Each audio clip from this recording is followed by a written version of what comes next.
Living on the water is the only life we know. Yo ho ho ho. It's time for the Bodie Show. Hey team, this is a special Bodie Show. It's the first remote we've done from another country. You're going to hear an interview with a new friend, Thurston, from Rafnar Marine, and there's a bunch more detail in the recording about that. Please forgive the sound. It's a little different. Daniel Kvernoy, the CTO of Rafnar, took an email out of the blue from me and was kind enough to respond and say, hey, thanks for reaching out. I understand you're coming to Iceland for a long-planned vacation, and one of our people might be able to meet with you and tell you more about our incredible company. Because this boat that we took a sea trial on is really something else, and you'll hear much more about that in the recording. But I am just really grateful that our first trip to Iceland, and I hope it's not our last, was made very special. Right off the plane, we got off the plane, took a bus to Reykjavik, and checked into our hotel, and then walked about a half an hour to the old harbor where we met Thurston. And he, he's a real character and a very warm and welcoming person. So independent of the boat ride, we had an incredible experience just getting to know him and hearing more about his beautiful country. And you can hear his love for Iceland come through in our discussions. That's characteristic of just about everybody we've met here. It's a remarkable place, and I highly encourage people to visit. So enjoy. So I want to set the stage a bit. This is our new friend Thorsten. Would you mind introducing yourself and telling us a little bit about who you are, how you came to be sitting at the table with us? Yeah, sure. Thank you. Firstly, thanks, Jeff and Missy, for visiting me in this godforsaken island in the middle of the Atlantic. Oh, I think I love it. It's okay. It's okay. Yeah. But my name is Þorsteinn Bragi Jónínuson. People from abroad tend to call me Steini because it's easier. But Thorsteinn. I'm working. I want to get it right. Yeah, Þorsteinn Steini. I'm an employee of Rafnar in Iceland. I've been so since 2011, and before that I was working as a fisherman, mostly engineer, but also as a first mate on various vessels around Iceland, catching the gold from the sea, bringing it, feeding the world, bringing foreign currency to build hospitals and schools and nursery homes and banks. And so really the primary national income was from the fisheries? Yeah, still is. Still is? Used to be close to 60%, but it's now down to probably around 40, 45, and then tourism.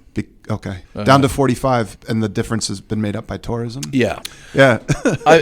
Iceland became like a popular for visiting because of that, because of you can go and get lost, because you can go up to the highlands and you can see no one for a day or two or whatever. But with 2.5 million people coming around, mostly around the south, from Reykjavik towards mid-south, we have lots of tourists, and the rest of the country is actually, especially during the winter months, is actually a little bit left out. But if you see a white Dacia Duster on the highway, stay clear. It's probably a rental. It used to be Toyota Yaris. And those are small cars. Yeah, they are front very wheel small. But then they had the tourists. Some of them, they took them out on the gravel roads. In the small tourist eruption in 2010 in Eyjafjallajökull, as you know and can pronounce perfectly, Jeff, by the way. I've been working on it. Yeah. We had a Toyota Yaris standing on a dry riverbed on a rock, I don't know, 3 feet times 3 feet. And a guy that I know was in his super Jeep, was going to check out the volcanic eruption, but he actually took like 200 pictures of this Yaris. We have narrow bridges. You can have a beautiful day in the afternoon, then the morning after, it's 50 centimeters of snow. Hello. Stephanie is on her houseboat right now. Oh, that's why she's wearing a cowboy hat. It's just we always wear those here in America. Yeah. Oh, yeah, of course. You, John Wayne. All yeah. Is this a dagger I see before me? You Anything else in it to Canada? No, what happened? We're setting the stage. Thurston is telling us about a little bit about Iceland. You could tell us a little bit about where you are and what you're doing. Are we recording? Yeah. So it better be good. Maybe we should just put on pause and you can tell us the true story, not just tell us the true story. We will just put on hold. Yeah, we'll edit it recording. out. Just give us the whole shenanigans. The true story is I'm here on the houseboat. In my last day at dock accident, probably we have a dramatically dropping water level situation going on. So I'm enjoying dock accident for the last time. It's a little bit cloudy and overcast and chilly, but for this time of year, it's beautiful. So are you going to get the boat out of there today?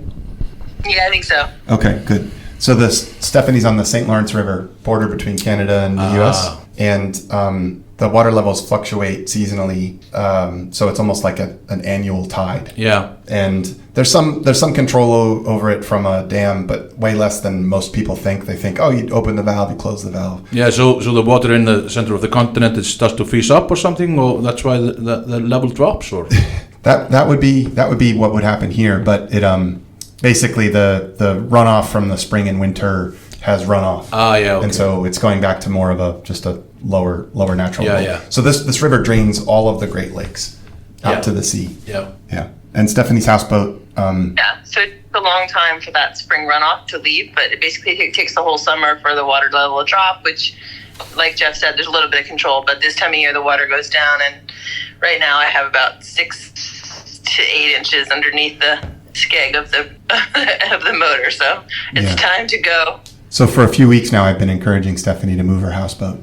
Yeah. But she doesn't want to let go of summer. I'm not gonna tell you what my thoughts were when you said 6 to 8 inches, but let's leave it at that. Yeah. Take it out for a ride last night, though. A couple folks got on, and so I am still able to drive it. That's the good news. Okay. I'll cut to the So it's like a jet propelled, or what kind of? No. Oh, no. It's a Honda. I think it's one of those 250s or 200s. No? 115. The 115, okay. Yeah, 115 outboard on a bracket. With a very low pitch 3-blade prop. It could use a 4 though. Yeah. It's an old steel hull.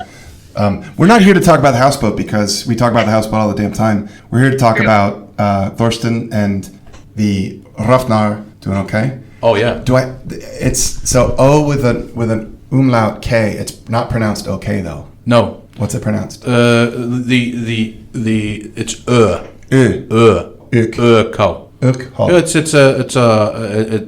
the gentleman's name which funded this company is Össur Kristinsson. His initials, okay. Yeah. Did he pass? Yeah, he passed last January. Oh, I'm sorry, I didn't know that. Well, now you know, man. And we all have to pass. Yeah, we're all dying. Who wants to live forever? No, not me. Exactly. I'm tired. Yeah. I'm almost 50, man. I'm midway. You look good for 50, and I keep telling you this, and you may be accepting it now. Yeah. Thank you. You take the compliment well. Yeah. Thank you very much. I try to, So, Steph, we were having a little bit of an intro about where we are in Iceland and what it's all about, but Thurston, would you tell us a little bit more about you started fishing when you were 16? Yeah. 1992 approximately. My first gig was on a shrimp processing trawler, so the trips were like 3 weeks. My first 72 hours at sea were the weather was the conditions were measured in buckets I was carrying around, and for 72 hours I was seasick. Oof. And I haven't been seasick since. So that's nice. Some sort of adjustment to your vestibular situation happened. Yeah, it took some time before I found the button, but then I adjusted, and I haven't been seasick since. Is your family a seafaring family? Did you grow up with this? I mean, 98% of Icelandic population is by the seaside. Yeah. The reason we have all of those villages and places populated is because of fish.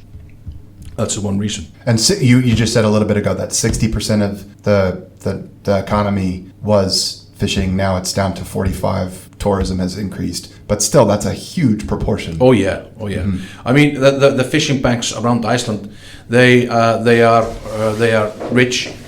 We have the immigrant current or Gulf Stream coming from the Gulf of Mexico, meeting with the cold Atlantic, pole current, west and east side of Iceland. That generates nutritions and warmth, and on those intersections we have bunch of fish, and we are talking about cod, shrimp, halibut, Greenland halibut, pollock, haddock, herring, capelin, whatever, cold water species which love to spend the time, warming a little bit up and eating each other mostly. It's a fish eat fish world out there. Oh yeah, it's not. You don't want to be a shrimp. Nope. No. Halibut would be okay. Yeah. But I would, if I had to pick a marine species to be, I think I would probably, go with my figure and pick some whale like orca or. Since this is an audio format, you're being modest. You've described yourself as whale-like a few times to me. Yeah. I think I don't think that's the case. I think you look very healthy, and you're what we would call just thick, big boned. And Yeah. you've got to be 6'6". Yeah, I am. Yeah, 6'6". I'm 6'6", 320 pounds roughly, if we go imperial. But I found out recently that Americans usually measure volume of fluid in Olympic swimming pools and length in football fields. Pretty much. Yeah. So some news. They had this fluid which is half of Olympic swimming pool. Do you all know how much fluid? No, we have no idea. Oh, okay. idea. No. Yeah. Okay. Interesting. Just about everybody kind of knows what a football field length is. Yeah. And we all nod and pretend like we know about the swimming That's pool. 100 yards, isn't it? Yes. So roughly 93 meters. Yes. Okay. Yeah. Okay. Yeah. So, if I may have a suggestion, sir. yes. Skip this. Go to metric, please. This is a stupid aside, but I live in both. You got to get a quieter chair. It's fine. I know. I'm doing my best. I love that we're in Iceland and the chair's still too loud. Sorry. I'm gonna sit very, very, very still. No, I think it adds a lot. So, what was I going to say? I wanted to segue. So we have, let's go from 100 yards football field, 93 meters football field. We just went for a ride in a 11 meter? 11 meter. Yeah. 11 meter Yeah. boat. I hesitate to call it a boat because that is an understatement for what I experienced. Okay. I'm going to try and verbally describe something that was quite visceral and visual. You'll have to sort of tell me how I do. Yeah. So Steph, Yeah. this is the ultimate semi-displacement planing hull. And so am I hearing about 33 feet? Yep. Okay. All right. So semi-displacement, and what else is happening? What's So- the seating arrangement? The boat we were on, it looks like a big Coast Guard boat. Like Pilot House? Yeah, Yeah. pilot house with 4 suspended seats, so bouncy seats like the old maritime, your old maritime Like had. Frank and Swanky. Yeah. Frank and Swanky. Yep. Steph actually had a boat. Only more precise than Swanky. That's hard to Frank and imagine, Swanky but okay. was a welded aluminum workboat with it was called Frankenboat, but then it received suspended tractor seats, like from a farm tractor. Yeah. So that's what Missy means by more precise. These Yeah. were, So you bounce down, Yep. and if you're not, strapped in it, you bounce from it. Yeah. Basically. it was springs, not shock absorbers. Yeah, I've done some agriculture jobs as well, so I know tractor seats. Yes. But so this is about a little more than a tenth, maybe an eighth of a football field long. It is 4 times as long as it is wide, so a relatively narrow hull for its length. Yeah. If you look at it from afar, it looks like a really cool rigid hull inflatable rescue boat, which is exactly what it is. And then you get closer and you can see that there are some design elements that are distinct. So the bow area, so from the pilot house forward, lifts up. So the shear line, if you're going from back to front, is low. The freeboard is low. And then it lifts up by about a foot, maybe 18 inches. And that whole height gives you extra freeboard in the whole bow area. So that's it's an aesthetically pleasing design element. The pilot house has some curves to the roof, and the windshield leans forward, and there are some molded in curves as well that really set it off. And I think the pilot house and then that raised sheer up front combined together to make it it looks right. It looks the way it's supposed to look. Yeah, and if you add a superstructured foredeck, then you have a hood in front of you, maybe of 4 or 5 meters, and going in huge waves, especially down waves, it's a sense of security. Yeah. And the boat that we were on, it's actually self-righting. The volume of the wheelhouse is 12 cubic meters. So unlikely the boat would flip during the experiment that we have done from completely inverted towards correct on keel, 4 seconds. Whoa. Yeah. So if in the unlikely event that boat rolled, which I have a hard time comprehending given how it rides, turns, and is stable and locks into the water, Yeah. you would be upside down for a second before you were on your way back. Yeah. Yeah. Yeah. And the movement of the sea obviously helps as well. But even laying on its side, let's say 100 degrees, it still want to go the shortest way back. So we have experienced in Iceland in search and rescue missions that going through breakwater in the kind of conditions that you have massive swells, and all of a sudden, because of the bottom conditions, there is a breaking seawater. The boat was riding the wave, like on its side, and then they carried on. Yeah. Like, and the guy who has this in the Eastern Fjords, he said, I mean, after this experience, I would have never done it on purpose, but after this experience, I trust this boat 100,000%. Yeah. And I used the word revelation a couple times while we were out because, Steph, we talk a lot about the Down East hull design, which is a boat meant for handling seas and waves well, and a boat that's meant to not pound and to not have to climb over the hump. Boy, does it not pound. Yeah. So the Down East hull, this is like a Down East hull on all of the performance enhancing drugs.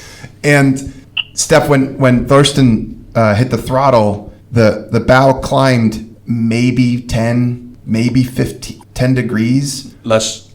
Yeah. Like I don't have a really good sense of that. It's about 3. About Wow. the bow like imperceptibly climbed, and it struck me that what happened was the boat started to push against the water, and the lift of the whole hull. So the hull basically went from riding at its natural water line at rest to riding about 18 inches higher. And it basically just like the front of the boat, the bow of the boat climbed up a little bit faster than the back, but imperceptibly. And then it leveled out at speed. We were going 30, 34 over like typical chop for the St. Lawrence River. And it was like we were on glass in Eel Bay. It was Really? so still. Yeah. Wow. Oh, this is great. So Thurston just pulled up a schematic where Can you see the schematic in the back, Steph? I think I'd have to move and my chair would get loud. I mean, I can see it a little bit. I can't quite. Okay, got it. Yep, now I can see. All right. So basically, in the bow section, we have a high pressure water, as you would expect. But then we have the center keel, which the draft of the boat we tried, sea trialed is about 55 centimeters or 2 feet in terms of imperial measurements. That water returns behind the keel, comes together, and generates another high pressure zone. So the boat is relatively level. It elevates equally. Yeah. It doesn't fall back into the bump, the hole behind the boat. Hence the low wake, and hence the smooth ride, and the keel is like a train on tracks. Yeah. Yeah. This is what I experienced, if I can describe it. As the speed increased just at the very beginning, the pressure under the bow increased, and that the bow lifted almost imperceptibly. And then all of a sudden, the boat was riding on the keel. The keel was almost like another boat in the water in some ways. And so if I think about how it was running, it's almost like the keel looks in profile view. I'm sorry, in plan view, looking down on it, or looking up on it if we were underwater, it looks like kind of a canoe. And so that keel stays in the water. It's underwater. It's not up. And and then the lifting surfaces are in front of it and behind it. And that keel is like, that keel is like almost like a monorail train, like is locked onto one rail. It was really remarkable. I think you're looking for the word roller coaster. Roller coaster, yeah. You see the concave lines in the keel. This is highly important as well. So it's a low pressure zone there, so the boat wants to stick. Almost like a suction cup. Yeah, exactly. So an airplane wing upside down in a way. In a way, Yeah. In a way, you can see it also here on our model. These concave lines here. Yeah. So the lift in front of the keel. So wait, before you go, I want to just say something to Steph. So Steph, we experienced what they're talking about when we were going about 35 knots, 34 knots, and he made a starboard turn, and the boat felt like it was gripping the water. Like it turned so smoothly and so accurately, and you could just feel it, like holding on. Yeah. Yeah. So like no tipping side to side. Oh no. Yeah.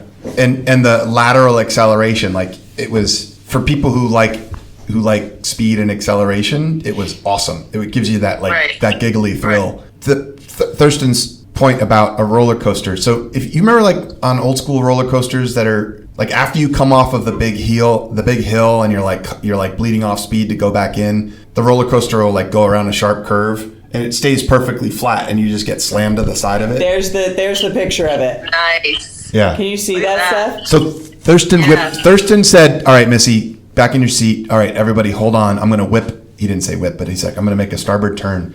He whipped a starboard turn, and Just like that. the boat did a complete 360 within 2 boat lengths. And it's an 11-meter boat. Yep. It's a 33-foot boat. So in 60, it made a circle 66 feet across. That's crazy. So if you guys haven't already, I mean, it sounds like you may have already covered this, but I'm super interested in the multiple low pressure things you were describing there, and why. And I see it, like I see that, and I saw it on the screen too. And it is, I can see how it's almost like another boat, but like if you've already done this enough, then don't do it again. But No, we haven't done it enough. More. What's that? More. We haven't done it enough. Okay, because I want to hear that again. How the low pressure zones do what they do. Okay. The start of it. I'm going to begin very rapidly, go from the beginning.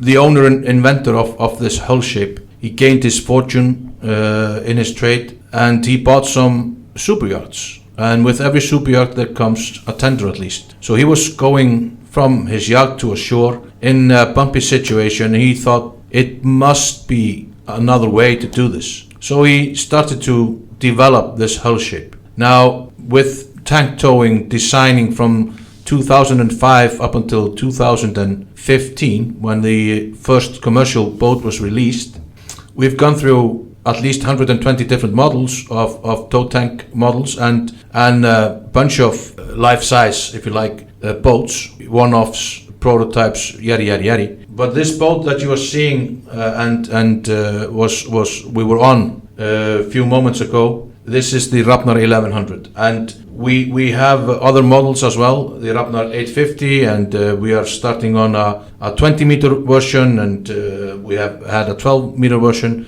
Anyway, we are probably one of few companies, if not the only one, which is actively facing the biggest problem of high-speed vessels that go past 25 knots, and that's slamming. Now, when you drive a boat on water in any state, you have a high pressure zone in front of the keel. The keel shape of a Rafnar generates a low pressure zone at the center of the vessel, which means that the boat wants to stick to the water. Okay. And behind the keel, the last third of the boat, if you like, there is another high pressure zone, which elevates the boat and stabilizes it as well. So, can I ask what creates the high pressure in the back? the water that you push away from the hull, the displacement of the boat, it returns because the shape of the hull makes the water you push from the bow returns to the stern, and that In a larger vessel, this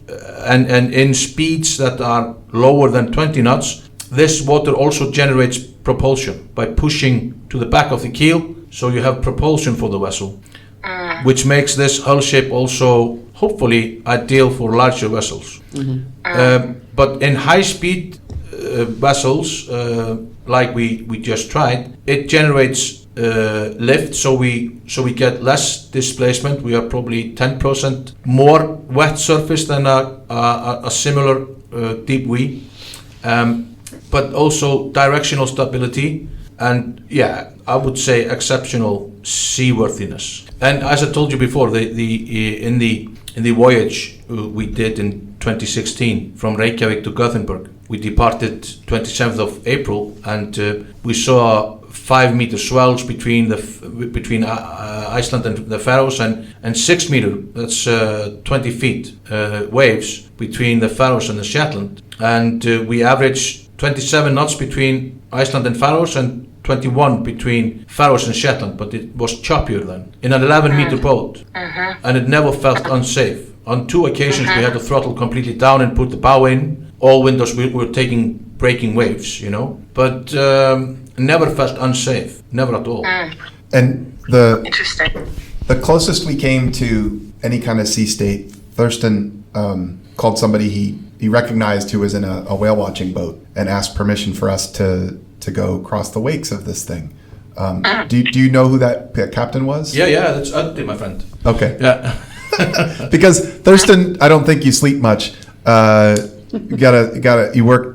You're completely dedicated to Rafnar, and you also have a side hustle captaining whale watching boats. Yeah. Probably a few other side hustles that we haven't talked about. Oh, you just mentioned you're in a band. Yeah.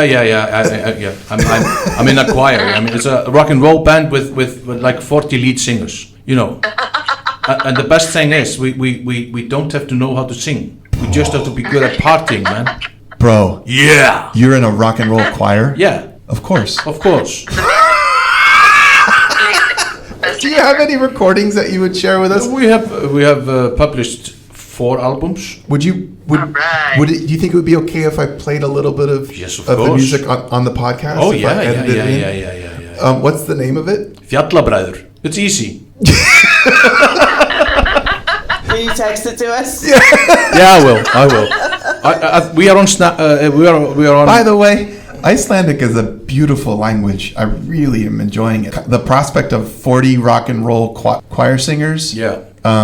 Lead singers. 40 lead singers in a rock and roll choir singing in Icelandic is. It's a good. Even when I speak of this, I get goosebumps. Goosebumps on the yeah. friggin' awesome Navy anchor. Yeah. On your forearm. I crossed the pond, so I'm entitled to this. That's an Atlantic. Yeah. Okay. When you cross the Atlantic, you're allowed to. There you go. Did everybody get the same tattoo on that? No. On that trip? No. Well, one of us, the captain of the vessel, he at the time he was a commander for the Icelandic Coast Guard EOD squad, and he captained us. I was his navigator, and it was like sitting next to Jesus, man. EOD stands for Explosive Ordnance Disposal. Exactly. So probably a lot of old like mines and things floating around that you wouldn't want to think about. I mean, just the Allies alone, they put out 130,000 mines during World War II. Then we have deep charges, both from the Germans and the Allies. Yeah. And the mostly British made or US made mines and deep charges. But the thing with the German ones, the clock is still ticking. Yeah, they are still working. They don't make them like they used to. The Allied ones, they are all like I don't know, rust burned barrels. But the German ones, they are still working. They know how to make stuff. Yeah, they really do. Exactly. Like any sort of mechanisms. Yeah, actually. Yes. So we're gonna get back to the boat, but I wanna say if I can confirm, we went out in the water. We saw Reykjavik from the sea, which was really moving in a way, and we saw what it looked like a big boat ramp, and it turned out that it was a Catalina flying boat ramp from World War II. Just in a few comments that you made, Thorsten, it feels like, or my impression is that World War II, was not that long ago and is very present here in a way. And as I reflect on it, the Battle of the Atlantic, in which nearly, I think it was 70,000 Americans lost their lives, was right out there. Yeah. I mean, it went like all of the convoys went right past here because they wanted air cover from those Catalina flying boats. I mean, when Bismarck sank the Hood, Her Majesty's ship, the Hood, it was just out there. You know, it's probably 70, 80 miles from Iceland to the west, and all the convoys that took fuel, jeeps, boots, canned food, weapons from the U.S. to Russia through Murmansk, which is north of Cutlery. I think the latitude is 73.45. Where are we now? We are 64. Okay. So we have to go past Norway, which was occupied by the Germans. Yeah. And they assembled here in Iceland, and then they took off. And one of the biggest accidents, actually,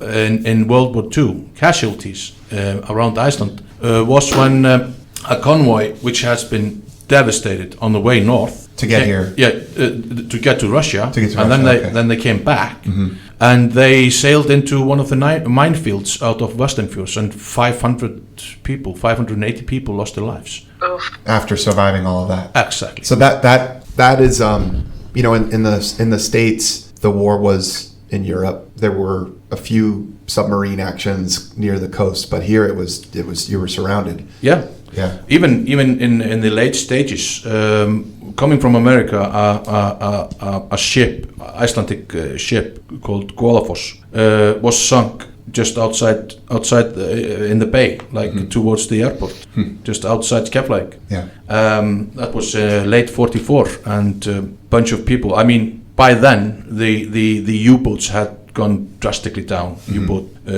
But still, they were still at it. A wolf out there. Yeah. So you were sitting next to on the crossing the pond on the trip from Iceland to Sweden, 1,400 kilometers, 1,300? 1,300 nautical miles. 1,300 nautical miles. You were sitting next to a Coast Guard officer who specializes in dealing with all of these unexploded ordinances, and you just described him as like sitting next to Jesus. Yeah. So when you guys did that trip, one of the things that just as a purely recreational boater I've experienced is you can get tired pretty quickly. Yeah. On a boat that's moving, on a boat that's pounding, on a boat that's not handling what you're in very well, and you set off with. We spoke earlier, 1,000 liters of fuel aboard. There was an extra bladder in addition to the 600 liter fuel tank that the boat actually has, that the 1,100 has in it. Yeah. What were you expecting to be more tired than you were? Did you have how did you experience sort of that side of it? The fatigue and just energy levels. Energy level was they were high. Obviously, this is a trip of a lifetime. Yeah, it is. And we were proving a point, and we did prove a point. So we were not that tired, at first, but the lag between the Faroes and the Shetland, it was tiresome. Mm-hmm. But the seating was Ullman Dynamics Patrol, saddle seats. Yeah. And only on 2 occasions I hurt my back, and that was when we were coming up to the Faroes.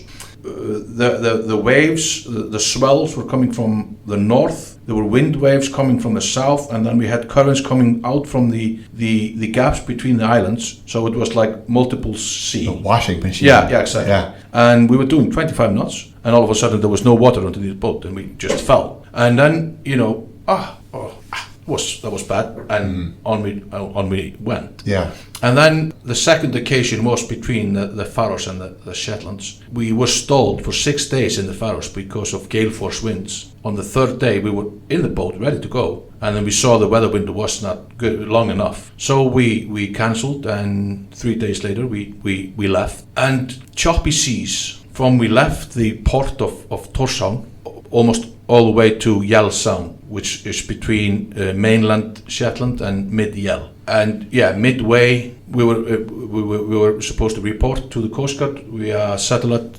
phone, and they said, there's a merchant ship coming your way, I've asked them to look after you, and there were some fishing vessels from Iceland as well in the vicinity that we passed.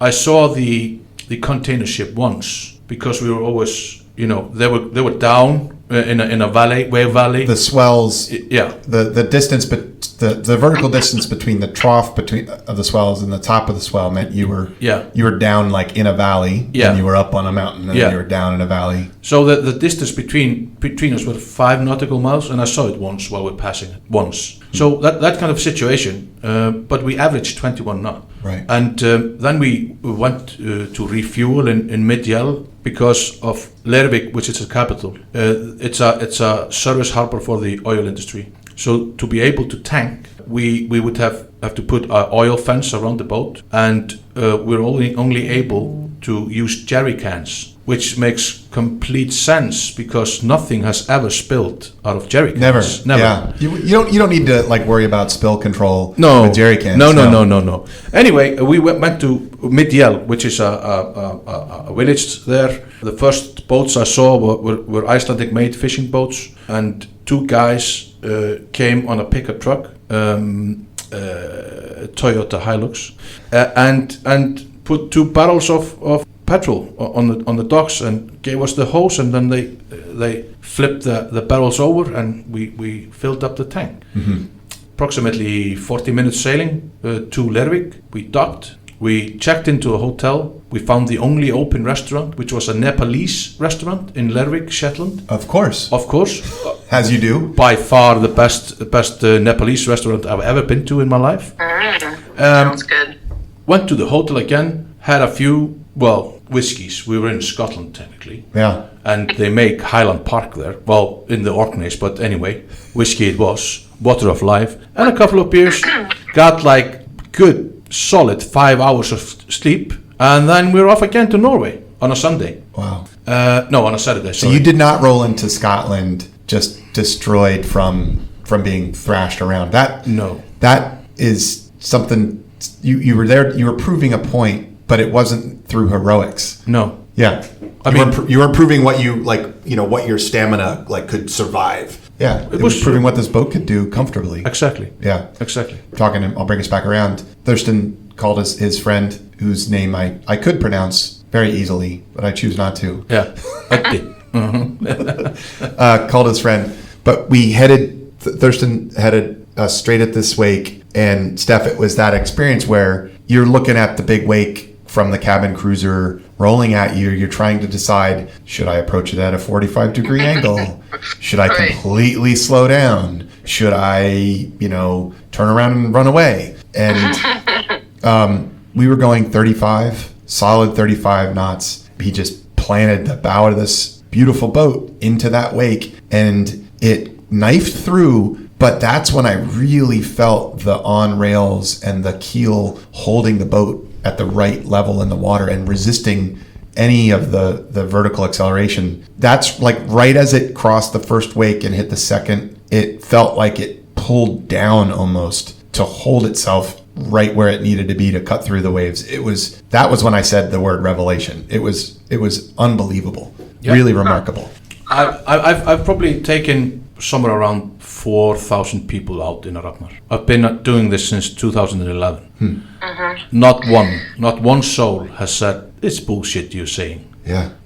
But feeling is, believing. I've done this in far larger wakes. Once with the Oslo Harbor Police, and it was a ro-ro ship full of cars, generated probably a 2-meter wake. There were probably 10 people on board, so only 6 were seated. That's 1 seat for me, and then 5, and then the other 5 were out on deck. Yeah. 2 of them stayed in the bow, where I plowed through this 2-meter wake at 35 knots. The guys who had an incident earlier that summer, or more like an accident, they went through a wake doing a nighttime mission, and one of them bounced out of the boat, and the other one bounced and ended on some back and injured himself, and they found them. They were on this boat. They were scared to death when they saw me do what, they'd had some trauma from a exactly. similar situation. I did it, because they were the strong silent type, so they didn't say anything. If I had knew this before, I wouldn't have. But I did this, and they were like, I think we are cured. Yeah. Yeah.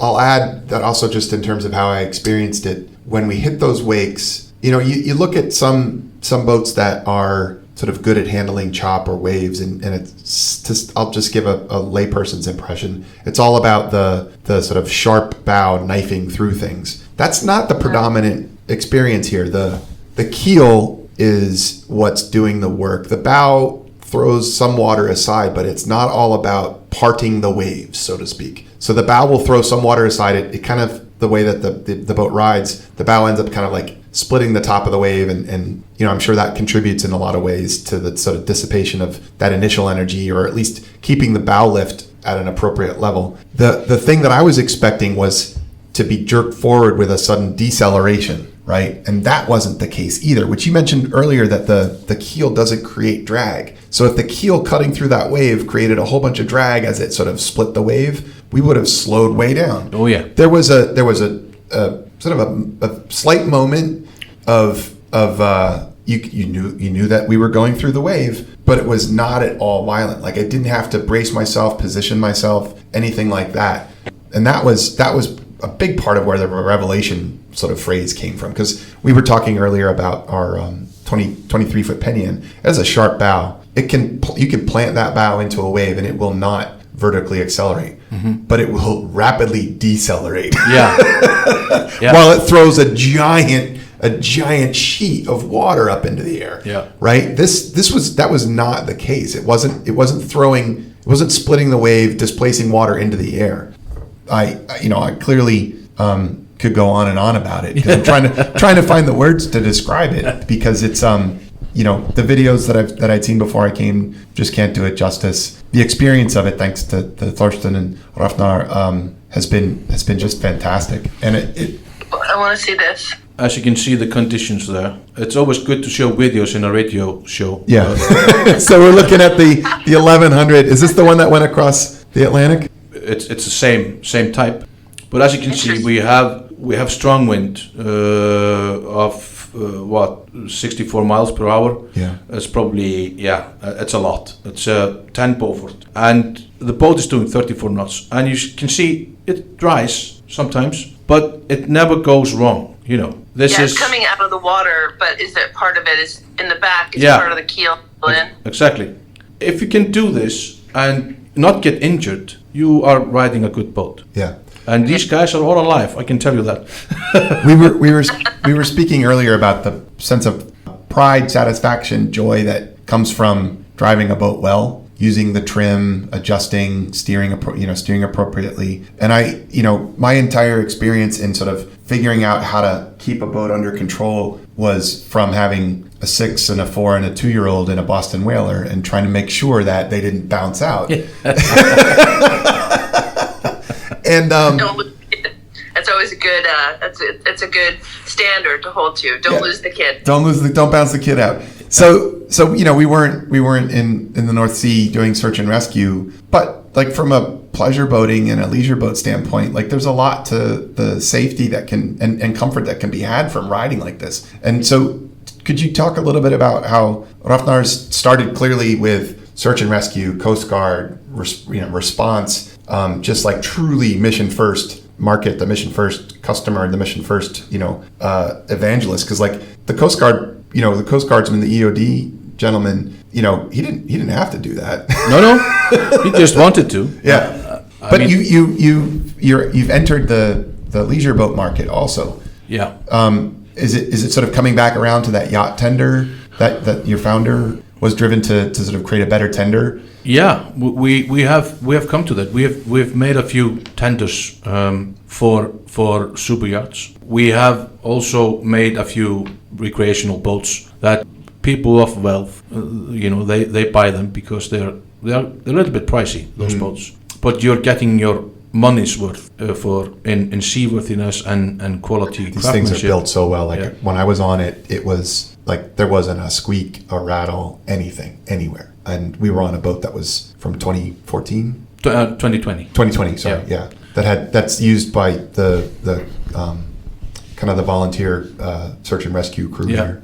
And when we come to that, I mean, we have, as you said, we come from workboat mission first. You have to go when others go to port. You have to go out to save a life or whatever, or kill a bad guy or defuse a bomb. The comments, the testimonials that we have from these people, these working people, is that it's almost impossible to make this boat unsafe. So it's a really safe boat as well.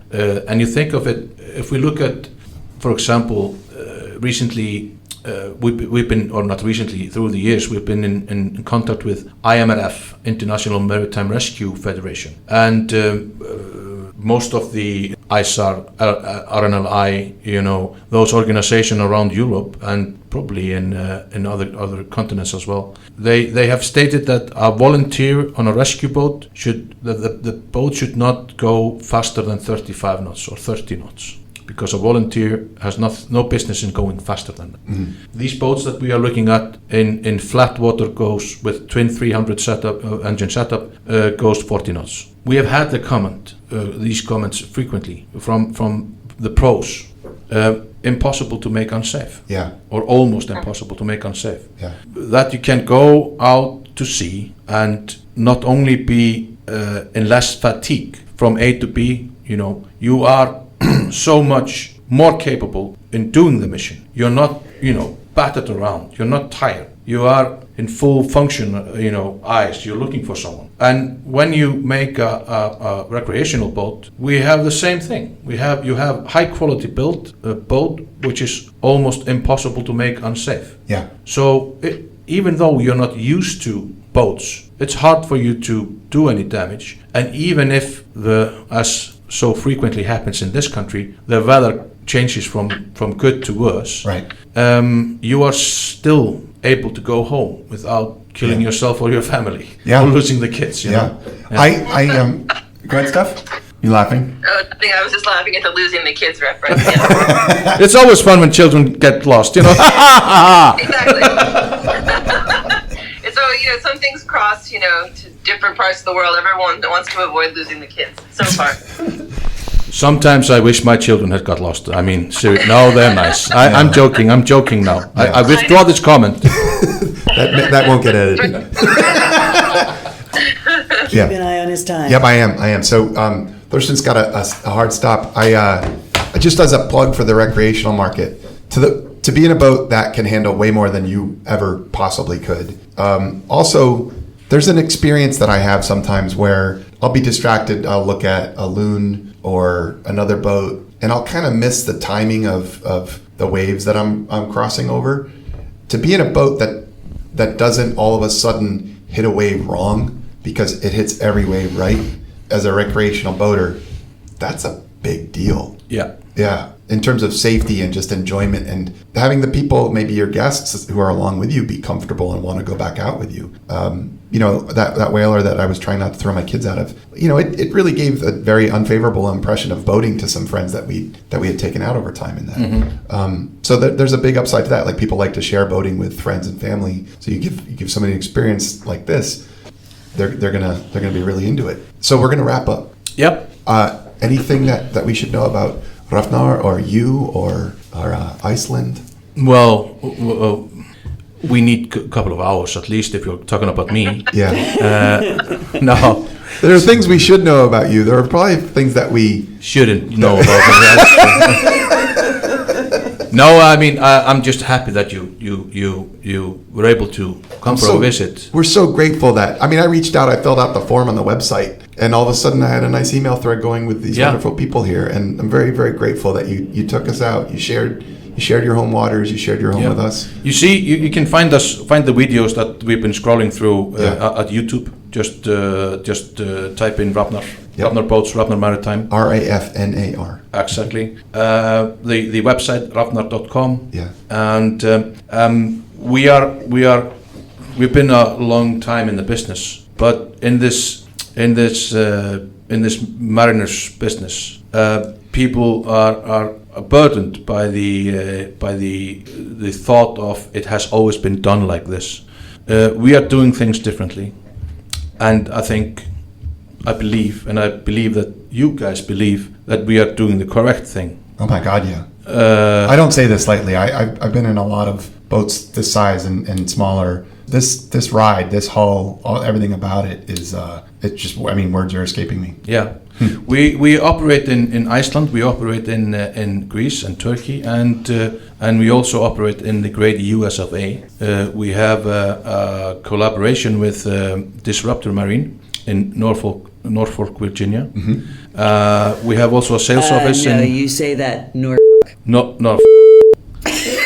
I will never do that. Norfolk. Don't worry, we edit all the F words out. Yeah. So Norfolk. Bob will kill me. Anyway. And all those sailors as well. Never mind. Hopefully, I will see you alive in Norfolk soon. So Disruptor Marine in Norfolk. Yeah, exactly. And Bob and his staff is working on getting the Marines and the Navy and the SEALs. Oh my God, yeah. Oh yeah, we wanna put those in a Rafnar, and absolutely. I want to put myself and my friends in a Rafnar, and go for really long adventures out on Lake Ontario. Yeah. Like being able to cover a whole bunch of ground in something comfortably is like all of a sudden a brand new kind of boating. Yeah. On these nice subtle words, I think it's time to finish. Well wrapped, Thurston. All right, thank you so much. We're going to share a whole bunch of information along with the podcast episode. But again, so grateful to you, to the entire team that conspired to make this happen. And I don't think this will be the last time we hang out. Hopefully not. We it's a Sunday morning, so we are about to go to church. But on Monday we can have some beers. By the way, Thurston did this on his day off, and I said I remarked on that, and he said, like, I'm so excited after all these years. You're still so excited about sharing this, and I mean, we're gonna wrap. Thanks so much, everybody, for listening, and thanks so much, Thurston, and the entire Rafnar crew. Thank you for having us on your show. All right, we're out.